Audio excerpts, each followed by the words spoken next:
I don't think hell exists. I happen to believe in life after death, but I don't think it's got a thing to do with reward and punishment. Religion is always in the control business. And that's something people don't really understand. It's in the guilt-producing control business. And if you have heaven as a place where you're rewarded for your goodness and hell as a place where you're punished for your evil, then you sort of have control of the population. And so they create this fiery place, which has quite literally scared the hell out of a lot of people throughout Christian history. Mm. And it's part of a control tactic. But wait a minute, you're saying that hell, the idea of a place under the earth or somewhere where you're tormented for an eternity, is actually an invention of the church? I think the church fired its furnaces hotter than anybody else. But I think there's a sense in most religious life of reward and punishment in some form. The church doesn't like for people to grow up, because you can't control grown-ups. That's why we talk about being born again. When you're born again, you're still a child. The people don't need to be born again. They need to grow up. They need to accept their responsibility for themselves and the world.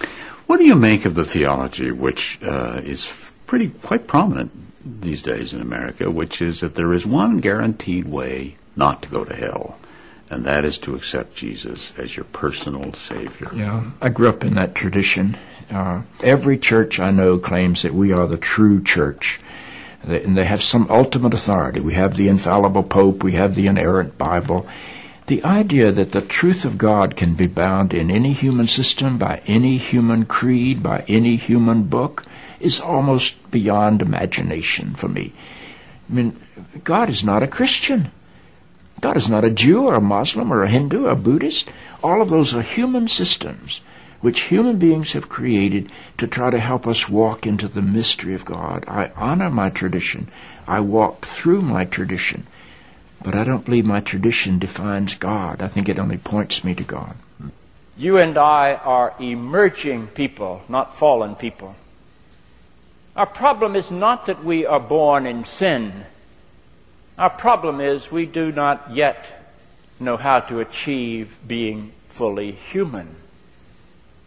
The function of the Christ is not to rescue the sinners, but to empower you and to call you to be more deeply and fully human than you've ever realized there was the potential within you to be.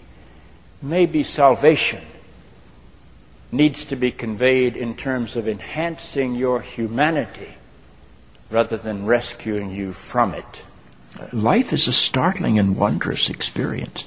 And eventually, I think we're going to discover that God is unfolding through the life of our consciousness and our self-consciousness and is not a parent figure up in the sky.